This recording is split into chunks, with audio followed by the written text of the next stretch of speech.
మీ పిల్లలకు చదువుతో పాటు ఎక్స్ట్రా కరికులం లోక జ్ఞానాన్ని నేర్పిస్తుంది ఫ్యూచర్ స్పార్క్ ఇంటర్నేషనల్ స్కూల్. నమస్తే రమగారు. నమస్తే జయ. రమగారు, నావెల్స్ చెప్పుకుంటూ ఉన్నాం. ఈ కథ స్టార్టింగ్ ఒక కుర్రాడితోటి మొదలవుతుంది. లేత పిల్లాడు, ఒక 16 ఏళ్ల స్ఫురద్రూపి అయిన ఒక కుర్రాడు. అయితే తల్లి అమ్మమ్మ ఏమంటారంటే, చిన్న మామయ్య దగ్గరికి వెళ్ళు, చిన్న మామయ్య దగ్గర కానీ చిన్న మామయ్య దగ్గరికి ఇంకో ఊరు పంపిస్తారు. పంపిస్తే చిన్న మామయ్య గోపాలరావు, పెద్ద మామయ్య రాజశేఖరం, రెండో మామయ్య గోపాలరావు ఇంకేదో ఊరిలో ఉంటాడు. అది కాస్త అటు ఇటుగా వైజాగ్ ఏమో అనిపిస్తుంది, పెద్దగా ఊరి పేర్లు కనపడవు కథలో. ఓకే. అక్కడికి వెళ్తాడు. వాళ్ళ ఇంట్లో కూడా ఓ పిల్లాడు ఉంటారు. పెద్ద మామయ్యకి ఓ పిల్లాడు, చిన్న మామయ్య కూడా ఒక పిల్లవాడు. అయితే ఆయన ఏమన్నాడు, సరే కనుక్కుంటాడు ఏమిటి సంగతి సందర్భం కనుక్కొని, అరే నాకు జీతం తక్కువేరా, నీకు భోజనము వసతి నేను ఇస్తాను, నా దగ్గర ఉండు, ఫీజులు పెద్ద మామయ్య కడతాడేమో కనుక్కో. అప్పుడు ఈ పిల్లాడు మా నాన్న ఎక్కడుంటాడు అని అడుగుతాడు. తండ్రి లేడు వీళ్ళతో.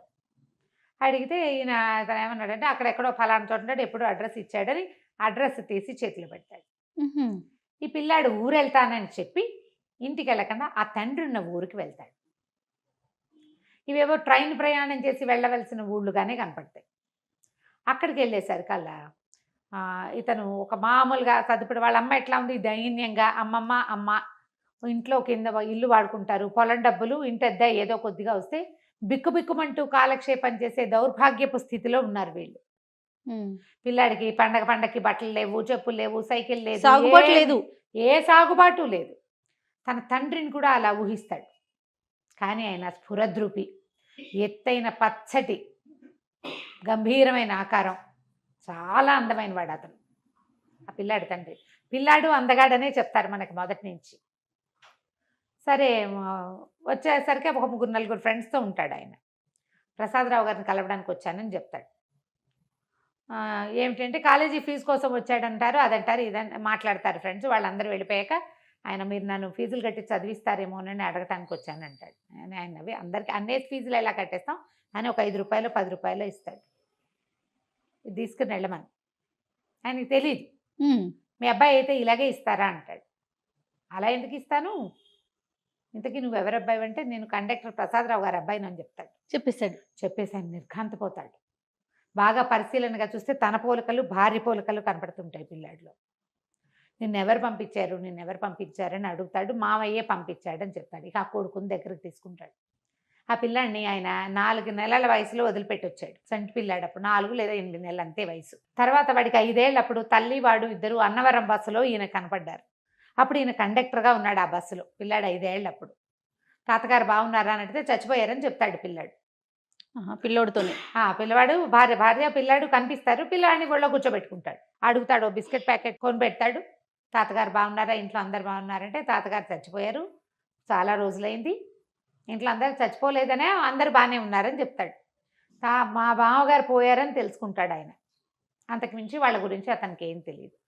అక్కడి నుంచి ఇతను ఏం చేస్తాడు, సరే ఆయన పిల్లాడిని అట్ట పెట్టుకుని అన్నం తినిపించి తన మంచం మీద తన పక్కనే పడుకోబెట్టుకుని, ఫీజులు కడతాను, నువ్వు మా మామయ్యకి ఉత్తరం రాసిస్తాను, నేను ఫీజులు కడుతున్నానని ఎవరికీ చెప్పద్దు అని చెప్తాడు. సరే ఉత్తరం పుచ్చుకొని డబ్బులు ఇస్తారు. ఇంత అక్కర్లేదంటాడు. కాదు, పుస్తకాలకి వాటికి కావాలని. ఆ రోజుల్లో 300 100 నోట్లు చూసి ఆశ్చర్యపోతాడు పిల్లాడు. అక్కడి నుంచి మావయ్య గారింటికి వెళ్తాడు. వెళ్తే ఏమిట్రా ఒప్పుకున్నాడు, ఏమిట్రా మావయ్య అంటే డబ్బులు తీసి చేతిలో పెడతాడు.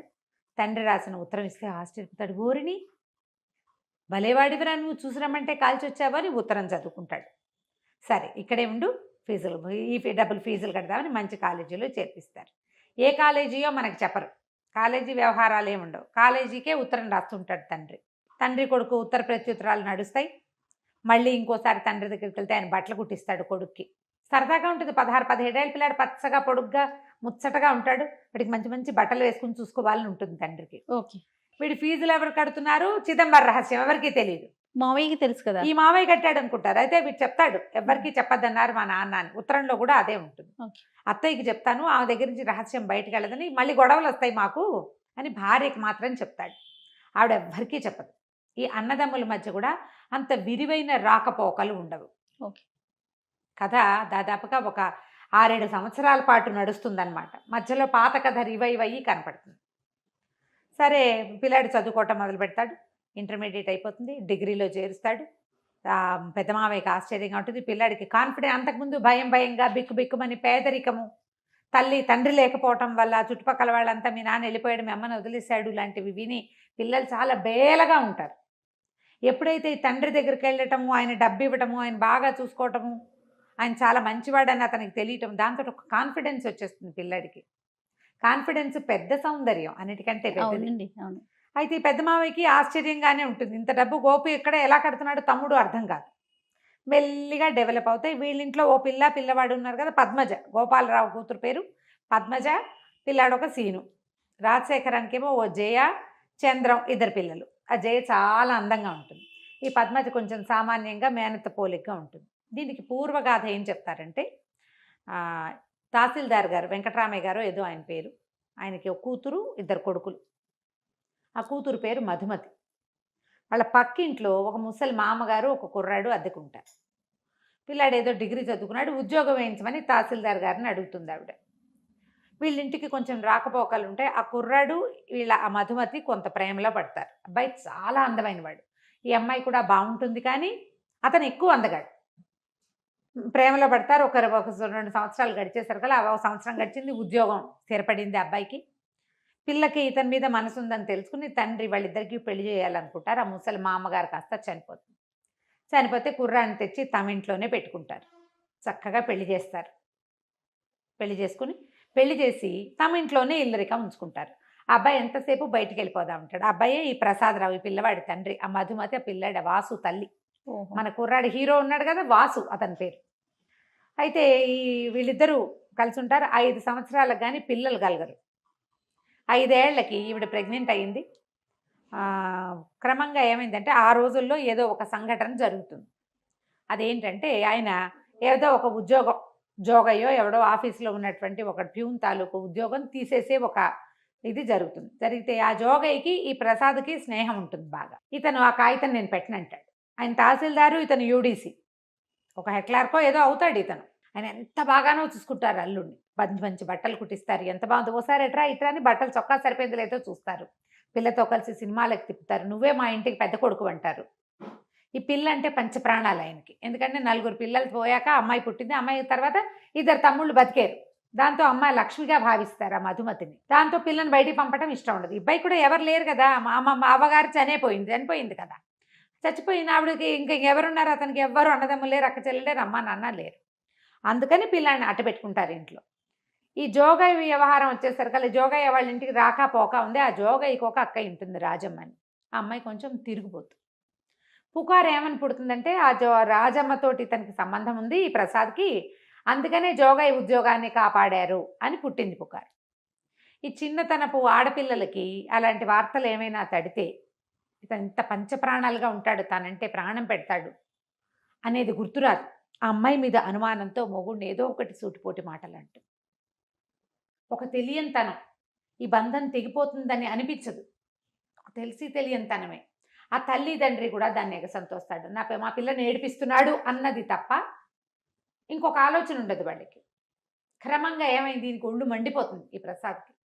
సినిమాలో ఇలా హీరోని క్యారెక్టర్ని దెబ్బతీయరు బహుశా, అవును. కానీ ఇతను ఏం చేశాడంటే నిజంగానే ఆ అమ్మాయితో సంబంధం ఏర్పరచుకుంటాడు. ఓహో. అది బయటకు వచ్చేస్తుంది. డబ్బు ఇవ్వడం మొదలు పెడతాడు. దాంతో ఈ అమ్మాయి చీచి నేను ఇతనితో కాపురం చేయనంటూ అసహించుకుంటుంది. భర్త అంటే ఎవరికైనా ఉండేది. ఇప్పుడు ఆ రోజుల్లో ఏంటంటే, ఇప్పట్లాగా విడాకులు వచ్చిన రోజులు కాదు కదా, నయానో భయానో చెప్పుకుని విడిపించుకుని, ఇవన్నీ చాలా సహజంగా ఉండేవి అప్పుడు. కానీ ఆ అమ్మాయి అతిగారాభంతో పెరగటము, తండ్రికి పెద్ద ఇల్లు, వాకిలి, తోట, దొడ్డి, పెద్ద ఉద్యోగము, దానివల్ల వచ్చినటువంటి కొంచెం హై ఫీల్ తోటి అమ్మాయి భర్తను తృణీకరించేస్తుంది. దాంతో ఆయన మొత్తం ఇతని ఇంటికి, వాళ్ళ మామగారు చనిపోయాక సామాన్లు తెచ్చుకుంటారు కదా, ఆ సామాన్లన్నీ బయటికి విసేసి పొమ్మంటారు. సంతకం పెట్టి నీకు మాకు సంబంధం లేదు అంటే సంతకం పెట్టనంటాడు. ఆ కాగితం చింపి పారేస్తాడు, వెళ్ళిపోతాడు, సామాన్లు వదిలేస్తాడు. ఏం చేస్తాడు, ఆఫీస్లో ఉద్యోగం, మామగారు ఇప్పించిన ఉద్యోగం కదా, మామగారు మొహమే గిట్టనప్పుడు ఉద్యోగం ఎలా చేస్తాడు. కానీ ఆ వెళ్ళిపోయే రోజును కూడా మామగారు గుండెలు పెట్టుకుని పరిగెత్తుకుంటూ వచ్చేస్తాడు. మళ్ళీ వద్దు, ఆయన అంత ప్రేమగా చూశాడు అతను. మీరు బాధపడకండి, నేను వెళ్ళనంటే, వద్దు నువ్వు వెళ్ళిపోవాల్సిందే, నా కూతురు ఏడుస్తోంది నీ వల్ల, నువ్వు మా ఇంట్లో ఉండటానికి వీల్లేదు, తెన్నింటి వాసాలు లెక్క పెట్టేవాదంటావు, ఇది అని అత్త మామ ఇద్దరు తిట్టేస్తారు. భార్యని పిలుస్తాడు, వీళ్ళందరినీ వదిలే, నువ్వు నాతో వచ్చేసి మనం వేరే కాపురం పెట్టుకుందాం, నువ్వు నాతో వచ్చే, నేను అన్నీ మానేస్తా, నిన్ను బాబుని బాగా చూసుకుంటా రమ్మంటే అమ్మాయి తల తిప్పుకుని లోపలికి వెళ్ళిపోతుంది. పిలిచినా రాదు. సరే ఇతను ఏం చేస్తాడు, ఉద్యోగాన్ని రిజైన్ చేసి ఆ జోగయ్య చేతిలో పెడతాడు కాగితం, నువ్వు వెళ్ళి ఆఫీస్లో ఇచ్చేసి మీ అక్కని తీసుకెళ్ళిపోతాను, తిరుపతి వెళ్ళి పెళ్లి చేసుకుంటాను సర్కల్ పోకోండి, ఇంకా నయం, ఏదో స్నేహం చేసాం అంతే, మీరు రిజైన్ చేసుకుంటారో గంగలో దుక్కుతారో మాకు అనవసరం, మా అక్కయ్య రాదు మీకు మాకు రామ్ రామ్ అంటారు.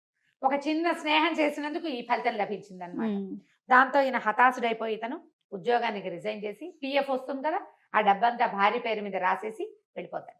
వెళ్ళిపోయి తిరుపతి వెళ్ళిపోతాడు. తిరుపతిలో కొంతకాలానికి ఆ రాజమ్మ అతనికి తిరుపతిలో తారసపడుతుంది. ఇతను ఏం చేస్తాడు, భార్యకి తన విషయాలు తెలియజేయటం కోసం ఆ పెళ్లి చేసుకున్నానని చెప్తాడు. ఆవిడేమో ఈ తహసీల్దార్ గారికి అంటిస్తుంది ఆ రాజమ్మ, ఎల్లుడ గారు తిరుపతిలో కనపడ్డాడు, పెళ్లి చేసుకున్నట్టు చక్కగా చోకిల్లాగా ఉన్నాడు అని. ఇక ఇతను ఎప్పటికైనా తిరిగి వస్తే, ఇప్పుడు ఇన్ని మాటలు అన్నాక అతను తిరిగి వస్తాడని ఎట్లా అనుకుంటారు ఎవరైనా? అదే కదా జనరల్గా అవుతుందా అట్లా? ఏనాటికైనా అతను వస్తాడేమోనని ఆశ పెట్టుకుని ఉన్న ఆ అమ్మాయికి ఈ భర్త వెళ్ళిపోయే వరకు అతని మీద అసహ్యంగా ఉంటుంది. వెళ్ళిన దగ్గర నుంచి అతను తనతో ఉన్న ప్రేమాయి గుర్తొస్తుంది. పిల్లాడు తండ్రి లేని వాడైపోయాడు, చుట్టుపక్కల వాళ్ళంతా చిన్నబుచ్చుతారు, అది మొగాడికి ఏదో ఒకటి ఉంటే దానికోసం కాపురం కాలదనుకుంటారా ఎవరైనా? అది ఎలాగో అనే మాటేగా. దాంతో ఒక విరాగిగా మారిపోతుంది ఆ అమ్మాయి. ఏ రోజు మంచి బట్టలు కట్టుకోవటం కానీ, ఓ తల్లో పూలు పెట్టుకోవటం కానీ, పెళ్ళిళ్ళకి పేరెంటాలకి వెళ్ళటం కానీ, ఇంట్లో నుంచి బయటకు కాలు పెట్టకుండా అయిపోతుంది. పిల్లని పెంచుకుంటుంది. ఇతనేమో ఒక కండక్టర్గా ఎక్కడో జీవితం గడుపుతాడు. అయితే బిఏ చదువుకున్నానని చెప్పి తిరుపతిలో ఇతను అలా ఉండగా ఉండగా చచ్చిపోదాం అనుకుంటాడు. ఒక స్నేహితుడు ఎవరో కనపడతాడు, కాలేజీ ఫ్రెండ్. ఇదేమిటో నువ్వు అకౌంట్స్లో చాలా గట్టివాడివి, ఇట్లా ఇట్లా చేసావు, పదా నీకు ఏదైనా ఒక ఉద్యోగం ఇప్పిస్తా, నీ బతుకు నువ్వు బతుకుతూ కానీ దీంతో అయిపోయిందా అని చెప్పి ఉద్యోగం వేస్తాడు ఒక బస్సులో కండక్టర్గా. ఆ బస్ కండక్టర్గా ఉన్నప్పుడు ఈ భార్య కొడుకుని చూస్తాడు ఆయన. ఓహో, ఆయన కండక్టర్గా ఉన్నాడని అమ్మాయి ఇంటికి వెళ్ళి తల్లికి తమ్ముళ్ళకి చెప్తుంది. ఈ కండక్టర్ కథ అయిపోయింది కదా, ఈయన బస్సులో ఉండగా ఒకసారి ఏవో అకౌంట్స్ సరిగా లేకపోతే ఇతను అకౌంట్స్ చూసి పెడితే ఆ బస్సు అని రాసి చెడిపోతాడు సీటు. ఏంటండి మీరు ఇంత బాగా చేస్తున్నారు, ఎలా చేస్తున్నారంటే ఈయన ఇంకేం చేయలేక చెప్తాడు, బిఏ చదివాను, అకౌంటెన్సీయే నా సబ్జెక్టు, ఫలానా తహసీల్దార్ ఆఫీస్లో పనిచేశాను అనేసరికి ఆయన ఆశ్చర్యపోయి మీరు అకౌంట్స్ చూడండి, ఇంకా నేను కండక్టర్ పని చేయొద్దంటాడు. జీతం పెరుగుతుంది, ఏదో చిల్లర కోసము ఒక లాటరీ టికెట్ కొంటాడు, 40,000 వస్తుంది. ఆ రోజుల్లో 40,000 అంటే ఇప్పుడు 40 లక్షలతో సమానం, ఇంకా ఎక్కువే. అయితే రక్షణ నిధికి ఇచ్చేస్తాను, ఈ డబ్బు నేనేం చేసుకుంటాను, భార్య పిల్లాడు నా నుంచి సెపరేట్ అయిపోయారు, జీవితం మీద ఆశ లేదంటే ఆయన ఒప్పుకోడు, అలా వద్దు, ఎక్కడైనా డబ్బు మదుపు పెట్టండి, మీకు కాకపోతే ఎవరికో వస్తుంది, డబ్బులు వస్తూ ఉంటాయి, ఎవరికైనా పిల్లలకి పేద పిల్లలకి చదువుకోవడానికి దానికి సహాయం చేద్దురు, కానీ ఓసారి డబ్బు ఇచ్చేయటం ఏంటండి, ఓ 2,000 ఇవ్వండి, మిగిలిన 8,000 మదుపులు, మిగిలిన డబ్బులు మదుపు పెట్టండి అని బలవంత పెడతాడు. పెట్టేసరికల్లా కొంత డబ్బు రక్షణ నిధికి ఇచ్చి ఒక రైస్ మిల్ ఏదో కొంటాడు. అట్లా అట్లా బ్రెయిన్ బాగుంది, మంచి తెలివైన వాడు కదా, అట్లా అట్లా అట్లా డెవలప్ అవుతుంది. ఈయన చక్కగా మంచి పెద్ద బిజినెస్ షాపు, గోల్డెన్ వ్యవహారాలు ఉన్నాయి. ఈయన ఇలా ఉండిపోయాడు. పెళ్ళానికి అహంకారము పొగరు అనుకుంటాడు అతను. ఆ అమ్మాయికి ఎలాంటి దుర్భరమైన జీవితం లభించింది చివరికి ఆయనకి తెలియదు. పిల్లాన్ని భార్య పంపించిందని ఒక అనుమానం ఉంటుంది లోపల. వాడు ఒట్లు సత్యాలు పెట్టుకుంటాడు, అవి కాదు మా అమ్మ పంపలేదు, మా అమ్మకి అసలు తెలియదని. ఇప్పుడు ఈయన ఈ డబ్బులు ఇస్తున్న సంగతి చెప్పొద్దంటాడు. ఈ పిల్లాడు చక్కగా కళగా మంచి మంచి బట్టలు వేసుకుంటాడు, చక్కగా చదువుకుంటాడు, బిఏ అయిపోతుంది. అయితే డిగ్రీ అయిపోయాక ఇంకా నేను చదవను అని తల్లి చెప్తాడు. ఇతను తల్లిని చూడడానికి వెళ్ళేసరికి ఏమవుతుంది, మేనమామ పెద్ద మేనమామ పక్క దగ్గరే ఉంటారు కదా, వాళ్ళు పొలం డబ్బులు అవి ఇవ్వడం మానేస్తారు. ఈ వాళ్ళు ఏం చేస్తారంటే ఆస్తులు, నాన్నగారు చనిపోయాక ఆస్తులు వాటా వేసినప్పుడు 2 వాటాలే పడతాయి, ఆడపిల్లకి ఇవ్వకపోతే రెండో అతను పొట్లాడతాడు, ఆ గోపాలరావు అన్న అతను. అది తప్పు, అక్కయ్య మనతో ఉండిపోయింది, నాన్నగారే అక్కయ్య జీవితాన్ని ఇట్లా చేశారు, ఇది పనికిరాదు, మనం ఇంటి మీద అద్దె తీసుకోవద్దు, పొలం డబ్బులు తీసుకోవద్దు, ఆస్తులు మనవి, అమ్మ అక్కయ్య ఉన్నాళ్ళు అక్కయ్య కొడుకు బతికి బాగుపడేదాకా అక్కయ్యకి కూడా వాటా ఇవ్వవలసిందే అని ఇతను పట్టుపడతాడు. ఎప్పుడైతే ఈ పిల్లాడు బ్రహ్మాండంగా చదువుకుంటూ జామని బట్టలు వేసుకుని తిరుగుతూ వాచీలు పెట్టుకుంటూ ఉండేసరికల్లా మేనమావకి ఏమనిపిస్తుంటే, డబ్బంతా నీ కొడుక్కి దోచిపెట్టి ఇక్కడ పేద వేషం వేస్తున్నావు, ఇక నేను మీకు డబ్బు ఇవ్వను అని చెప్పేస్తాడు. అయితే కథలో ఒక అర్థం కాని మ్యాటర్ ఎక్కడ కనపడుతుందంటే, అమ్మాయికి ఒక 30 తులాల బంగారము, పట్టు చీరలు అవి ఇస్తాడు ప్రసాదరావు. ఆ బంగారం ఏమైంది అనే మాట చెప్పరు, పెళ్ళప్పుడు మా అమ్మది అని చెప్పి ఇస్తారు, మంచి మంచి వస్తువులు కొనిపెట్టారని చెప్తారు. మరి ఆ బంగారం ఆయన పట్టుకెళ్ళాడో ఈవిడ పట్టుకెళ్ళిందో అర్థం కాదు. మరి నా చిన్నప్పుడే నాకు అర్థమయ్యేది కాదు. వీళ్ళ దగ్గర గోల్డ్ ఉంది కదా, ఆ, మరి ఆ గోల్డ్ కూడా పారేసింది. ఇతను సామాన్లు వదిలిపెట్టి వెళ్ళిపోయాడు కదా, అక్కడ వాళ్ళ నాన్నగారు ఏం చేస్తారు, అవన్నీ దానం చేసేసారు. ఆఖరికి ప్రావిడెంట్ ఫండ్ డబ్బు భర్తది కూతురుకు వస్తే అది కూడా ఆయన రక్షణ నిధికి ఇచ్చేసారు. వాడి డబ్బు కూడా నాకు వద్దని. కానీ వాడి కొడుకు మాత్రం ఉండిపోయాడు ఆవిడ ఆ. దగ్గర. ఇప్పుడు డబ్బు వస్తువుల కంటే పిల్లలు ఎక్కువ కదా, జీన్స్ కదా అవి. అవునవును. అది ఆలోచించారు. దాని కొడుకే అనుకుంటారు, అతని కొడుకు అన్న ధ్యాస ఉండదు. చాలా మంది చేస్తారు ఇలాంటి ఆలోచన, అవును. పిల్లల దగ్గర ఆలోచించరు అట్లా. సరే ఏమవుతుంది, డబ్బులు లేవు, తల్లి పరమ పేదరికంలో ఉంటుంది. మా అమ్మమ్మ ఒంటి పూట తింటున్నారు, నేను ఇంకా చదువుకోనని ఏడ్చి మొత్తుకుంటాడు తండ్రి దగ్గర. ఆయన ఒప్పుకోడు. నువ్వు కండక్టర్ కొడుకు కలెక్టర్ అవుతాడా అన్నాడు మీ మామయ్య. కలెక్టర్ అయ్యి చూపించాలి,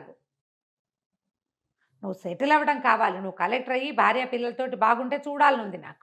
నువ్వు చేయడానికి వీల్లేదంటే మా అమ్మ ఇట్లాంటి పరిస్థితుల్లో ఉంటే నేను ఇలా మీరు కుట్టించిన ఉలెన్ సూట్లు అవి వేసుకుని వాచీలు ఉంగరాలు పెట్టుకుని స్కూటర్ కొని పెడతానంటాడు. ఎంఏకి యూనివర్సిటీ దూరం కాబట్టి స్కూటర్ కొంటాను, స్కూటర్ నేర్పిస్తాడు మనిషి వచ్చంటే.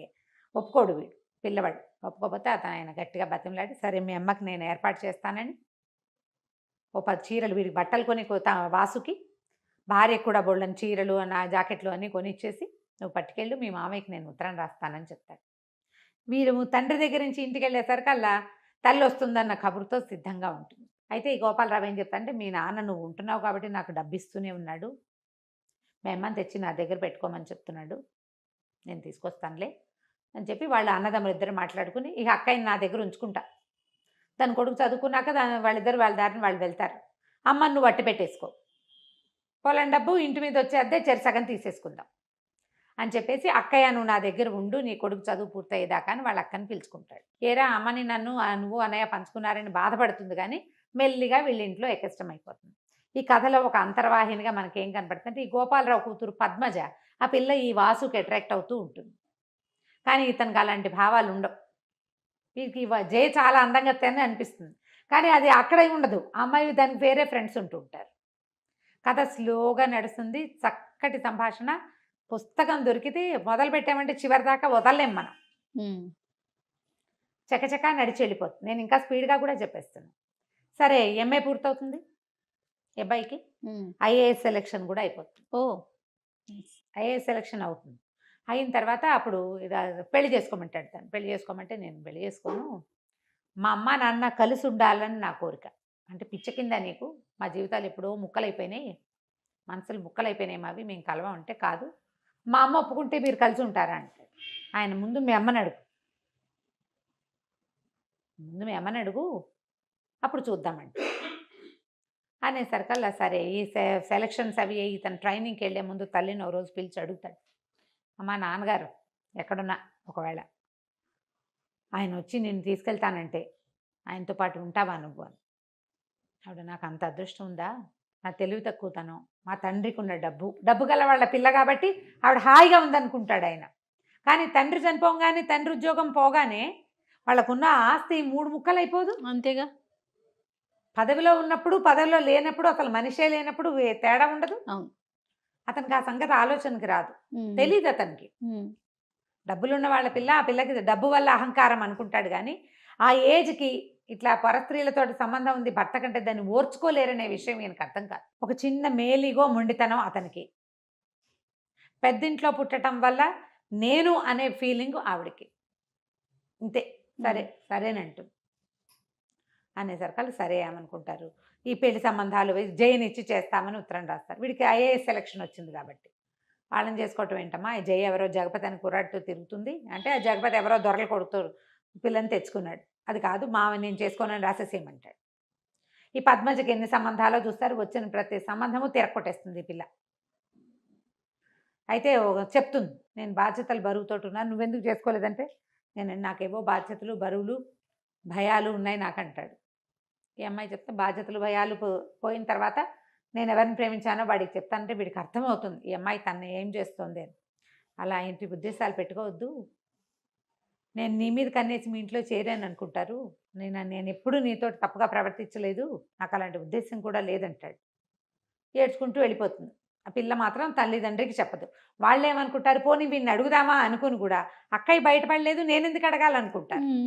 ఎవరికి వాళ్ళకి మనసులో ఉంది. ఉంది కానీ ఊరుకుంటారు. ఈ మధుమతికి ఏమని ఉంటుంది, పిల్లాడిని ఇంత చదివించాడు తమ్ముడు, పిల్లనిచ్చే ఉద్దేశంతో చదివించి ఉంటాడు అనుకుంటుంది. కానీ ఆవిడకి లీలగా అనుమానం ఉంటుంది, ఎవరికైనా ఇల్లరికానికి కొడుకు ఒప్పుకున్నాడా, అందుకే వాళ్ళు డబ్బిస్తున్నారా, లేదా ఎవరికైనా దత్తత వస్తానని ఒప్పుకుంటే వాళ్ళు డబ్బిచ్చి చదివిస్తున్నారేమోనని. వాటికి ఒప్పుకోవద్దంటుంది. పక్కింట్లో ఉన్న తహసీల్దార్ గారికి ఒక లావుగా నల్లగా బొద్దుగా ఉన్న పిల్ల ఒకటి ఉంటుంది.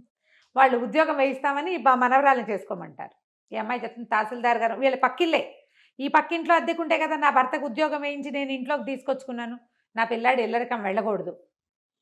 ఈ ఉద్యోగస్తులు ఉద్యోగం వేయించగలిగే వాళ్ళ ఇంటి పిల్లని చేసుకుంటే వాళ్ళ నాన్న బతికే అవుతుంది వాడిది కూడా. ఈ పిల్లాడు ఇంచుమించుగా వాళ్ళ నాన్నక మళ్ళీనే ఉంటాడు. నాకు గుర్తుండి శోభన్ బాబు గారు ఏమైనా డబల్ యాక్షన్ ఏమోనని అనుకుంటా, గుర్తులేదు నాకు. దానికోసం సెర్చ్ చేసే టైం కూడా లేదు. ఓకే, ఈ పూటే కదా అనుకున్నాం చెప్దామని. అయితే ఏమవుతుంది, సరే ఇతను ఉత్తరం రాస్తాడు, అమ్మ మీతో రావడానికి సిద్ధంగా ఉంది, మామయ్యకి ఉత్తరం రాయండి అని రాస్తే ఆయనేం అర్థం చేసుకుంటాడు, ఓహో చిన్న మామయ్య కూతురుని చేసుకోదలుచుకున్నాడని ఇతనికి ఉత్తరం రాస్తాడు. గోపాలం, మీ అమ్మాయిని చేసుకోవడానికి మా వాడికి ఇష్టమే, మీ పిల్లనిచ్చి మా వాడికి పెళ్లి చేసేయాలి. వాళ్ళు ఏం చేస్తారు, వాసుకి ఓకేటా వాళ్ళ నాన్నతో ఉత్తరం రాయించాడు అని అనుకుని, అక్కయ్య మా అమ్మాయిని చేసుకోవే అని అడుగుతాడు. అదేరా మరి సంబంధాలు చూస్తుంటే, అవును నువ్వు తేల్తామని చూశాను, నువ్వు తేలలేదు, అతనికి ఏంటంటే బాగా డబ్బిస్తున్నాడు అనే విషయం అక్కయ్యకి చెప్పకూడదు. ఓకే, నువ్వు తేలలేదు, అక్కడికి వెళ్ళి ఉత్తరం రాశాడు వాడు అని చెప్తాడు. చెప్పేసరికి ఆవిడ సంతోషిస్తుంది. మేనకోడలు అంటే చాలా ఇష్టం, పిల్ల బుద్ధిమంతురాలు, కానీ అందంగా ఉంది అని చూపించారు, గుండ్రటి మెరిసే కళ్ళు అని మాత్రం చెప్తారు అంతే. ఆ పెద్ద పిల్లే జయే అందంగా ఉందని చెప్తారు కథలో. సరే వీళ్ళు ఏం చేస్తారు, చక్కగానే శుభలేఖలు గివలేఖలు వేయించేస్తారు, శుభలేఖలు ఒక కట్ట పంపిస్తారు. ఇతనేమనుకుంటాడు, సరే ఆలోచించుకుంటూ పద్మజకి నేనంటే ఇష్టం, పోనీ పద్మజని చేసుకుందామని అనిపిస్తోంది, మామయ్యని అడిగితే ఎలా ఉంటుంది, మామయ్యకి ఉత్తరం రాద్దాం అనుకుంటాడు. పెళ్లి కార్డులు వస్తాయి, ఇతను తెల్లబోతాడు, ఇదేంటి ఇలా వచ్చినాయి అని. ఆ మామయ్య రాస్తాడు ఉత్తరం, నువ్వు రాయటం ఎందుకు, మీ నాన్నతో రాయించావు ఎందుకు రా, ఇక్కడ ఉండగా నువ్వు చెప్తే నేను కాదంటానా, నీ నోటితో నువ్వు చెప్తే అది కూడా బాగా సంతోషించేది, మీ నాన్నతో రాయించామంటే అప్పుడు అతను స్ట్రైక్ అవుతుంది, తండ్రి ఏం చేశాడు అని. సరే పెళ్ళి రెడీ అయిపోయింది, పెళ్ళికి అందరూ వచ్చేస్తారు. ఆ పెళ్లి రోజు ముందు రోజు అక్కయ్య గోపాలరావుని అడుగుతున్నమాట మధుమతి గారు, మీ బావ ఎక్కడున్నారు, జాయింట్ కలెక్టర్ వీడు, ఎంతమందో పెద్దవాళ్ళు వస్తారు, తండ్రి లేకుండా తల్లి ఒక్కతే ఇలాగ బోసి మొహంతో కనపడితే బాగుండదురా, ఆయన ఎక్కడున్నారు, ఆ పెళ్ళి కాసేపు వచ్చి అక్షింతలు వేసి వెళ్ళమనంటే, ఆయన ఇంకో భార్యా పిల్లలు ఉన్నట్టే, ఆయనకి ఏం భార్యా పిల్లలు లేరులే, వస్తాడులే అని నవ్వుతాడు. వీళ్ళందరికీ నవ్వులాటగా ఉంది, నా బతికిట్ట ముక్కలైపోయింది, ఇంటల్లుడు లేడు, ఇంట్లో పెళ్ళి, ఇంటల్లుడు లేడు, పిల్లాడి పెళ్ళి, తండ్రి లేడు, వాళ్ళకి ఎవ్వరికీ ఆ లోటు తెలియట్లేదు, నాకు ఒకదానికే తెలుస్తుంది అనుకుంటుంది. తర్వాత ఎన్నిసార్లు అనుకుంటుంది, అతను వెళ్ళిపోయాక ఆవిడ పొరపాటు చేశాను, అతను రారా అని పిలిచేవాడు, వేరే కాపురం పెట్టుకుందామని ఎన్నిసార్లు అడిగాడు, ఆ రోజు కూడా రమ్మన్నాడు, నేను వెళ్ళకపోవటం ఎంత పొరపాటు చేశాను, పిల్లాడికి వాడి భవిష్యత్తు పాడు చేసేసా, నా జీవితము అంధకార బంధనం చేసుకున్నాను, ఇట్లా వాళ్ళ ఇంట్లో పడి వాళ్ళ చీత్కారాలు తింటూ ఉండవలసి వచ్చింది. అన్నదమ్ములకు పెళ్ళిళ్ళు అయ్యేసరికల్లా ముద్దు ముచ్చట మా అక్కయ్య ప్రేమ ఎందుకుంటుంది. సరే మధ్యాహ్నానికి ఒక ఆయన 2 పెట్టెలు సూట్ కేసు తోటి వస్తాడు, 2 సూట్ కేసులు హోల్డాలు అవి పట్టుకుని. ఆ పాతకాల కథలో హోల్డాలు బాగా కథలు కనపడతాయి అన్నమాట. బెడ్డింగ్ లాంటిది, అందులో చాలా సామాన్లు ఉంటాయి, పరుపు కూడా ఉంటుంది, ఎక్కడైనా కావాలంటే పరుచుకుని పడుకునేటట్టుగా. వాటితో వస్తే ఆశ్చర్యపోతారు, ఎవరో చుట్టాలు వచ్చారు. సరే అక్కడి నుంచి అక్కయ్య బాగా వచ్చారు, పైకి వెళ్ళమని చెప్తాడు. ఇప్పుడు వెళ్తే పైకి ఈవిడేం ఊహించుకుంటుంది, అప్పుడెప్పుడో 20 ఏళ్ల క్రితం చూసింది ఒక ఆయన్ని. ఆయన ఎట్లా ఉన్నాడు, కండక్టర్ బక్క చిక్కిపోయి, మొహం అంతా పీక్కుపోయి, జుట్టు ఎర్రగా పీచుకొని, నూనె తైల సంస్కారం లేని జుట్టు, దవడలు లాక్కుపోయిన ఒక బక్క మొహం గుర్తుంది ఆవిడికి. అప్పటికి అతను చాలా నిరాశ దృక్పథంలో ఉన్నాడు కదా. ఇప్పుడు ఆశ్చర్యపోతుంది ఈయన చూసి, ఆయన ఎంత మనిషి, ఆజానుబాహువు, చక్కగా పచ్చగా విశాలంగా నుదురు, బ్రహ్మాండంగా అద్భుతమైన సౌందర్యవంతుడుగా కనపడతాడు. భార్యాభర్త కలుసుకుంటారు. ఆవిడ అడుగుతుంది, నన్ను ఇంకెప్పుడు వదిలిపెట్టి వెళ్ళొద్దు, మీరు ఎక్కడుంటే అక్కడ మీతో సేవ చేసుకుంటూ మీతో పాటు ఉంటాను, నన్ను వదిలిపెట్టకండి, జీవితం అంతా సర్వనాశనం అయిపోయింది అని. ఆ పాత తప్పిదాని గురించి అతను చెప్పడు, ఆవిడ అడగదు, ఎలా ఇలా జరిగింది అనేది తెలియదు. భార్యకు చెప్తాడు, నీ మొదటి రోజునే వీడు 6 ఏళ్ల క్రితమే నా దగ్గరకు వచ్చాడు, 7 సంవత్సరాల క్రితమే, 10th పాస్ అయ్యాక నేనే చదివించాను వాడిని, వాడి ఒంటి మీద ప్రతి గుడ్డ నేను కొన్నదే, నీకు చెప్పొద్దన్నాను, వాడు నాతో యుద్ధం చేశాడు ఒక రకంగా, మా అమ్మ మంచిది అని, నా కొడుకు పక్కన నిలబడి నిన్ను చూడాలనుకున్నాను, నేను ఓడిపోయి నువ్వే కావాలని అడగాలనుకోలేదు అని చెప్తాడు. సరే పెళ్ళైపోతుంది. పెళ్ళయ్యాక తల్లిదండ్రిని పిలుస్తాడు. అవన్నీ పండగలు గిండగలన్నీ వ్యవహారాలు అయిపోయాక మనందరం కలిసి వెళ్దామంటే, వద్దు, మీ దారిని మీరు వెళ్ళండి అని చెప్తాడు తండ్రి. తల్లి అంటుంది, ఉన్న నాళ్ళు ఒంటరిగా ఉన్నాను, ఆయన వదిలిపెట్టి రాను అని చెప్తుంది. కొడుకు అవసరం తండ్రికి లేదు, తల్లికి లేదు, వాళ్ళిద్దరూ ఒకరితో ఒకళ్ళు ఉండాలనుకుంటారు. అప్రతిభుడైపోయాడు బాసు అని రాస్తారు చివరికి. విధి ఎలాంటి రకాలుగా తిప్పుతుంది, ఎలాంటి మలుపులు తిప్పుతుందో. ఇప్పుడు వీడు అదృష్టవంతుడు ఈ అబ్బాయి. అవును. చివరి దశలో అయినా అమ్మా నాన్నతో కలిసి ఉండే అవకాశం అబ్బాయికి లభించింది. ఎంతమందికి లభిస్తాయి జయ? అవును రమ్య గారు. నేను ఎద్దనపూడి సులోచన రాణి గారి ఆరాధన, ఈ విధి విన్యాసాలు చదివినప్పుడల్లా ఏడ్చేదాన్ని జయ. బాధ పిల్లాడు అనిపించింది. భలే బాధగా ఉంటుంది. అసలు ఆ కుర్రాన్ని వాడు బేలగా ఏం చేయాలో తెలియక నిస్సహాయమైన స్థితి వాడిది. వాడికి చదువుకోవాలి, పెద్ద చదువు చదవాలని కోరిక, అవకాశం లేదు. సంపాదన పరుడైన తండ్రి ఉండి, సమర్థుడైన వాడు ఉండి, ఇలా దిక్కుమాలినట్టు మేనమామల పంచన బతకటం ఎంత కష్టం కదా. మరి ఎంత బాగా రాస్తారంటే ఎక్కడ ఎగ్జాజరేషనే ఉండదు. హ్యూమన్ రిలేషన్స్ చాలా సహజమైనవిగా మన చుట్టుపక్కల ఇళ్లల్లో జరిగే ఇలాంటి దాన్ని క్లియర్ పిక్చర్ ఇస్తారు. మనుషులు ఎలా మారతారు, కండక్టర్ కొడుకు కలెక్టర్ అవుతాడా అన్నవాడు తన కూతుర్ని ఇవ్వడానికి సిద్ధపడతాడు. మనుషులు ఎలా ఉంటారో చూపిస్తారు. చాలా క్లియర్గా ప్రశాంతమైన రైటప్స్ కూడా. అదేంటంటే తీక్షణమైన సంభాషణలు, గాఢమైన అదేదో ఉండదు. తాపీ సంభాషణతోటి నిదానంగా సాఫీగా వెళ్తుంది. చక్కటి భాష, మనం మాట్లాడుకునే భాష. క్యారెక్టర్స్ అన్నీ క్లియర్గా ఎవరెవరి వ్యక్తిత్వం ఏమిటి అనేది దానికి ఆ సందర్భంలోనే తెలియజేసేలాగా రాస్తారు.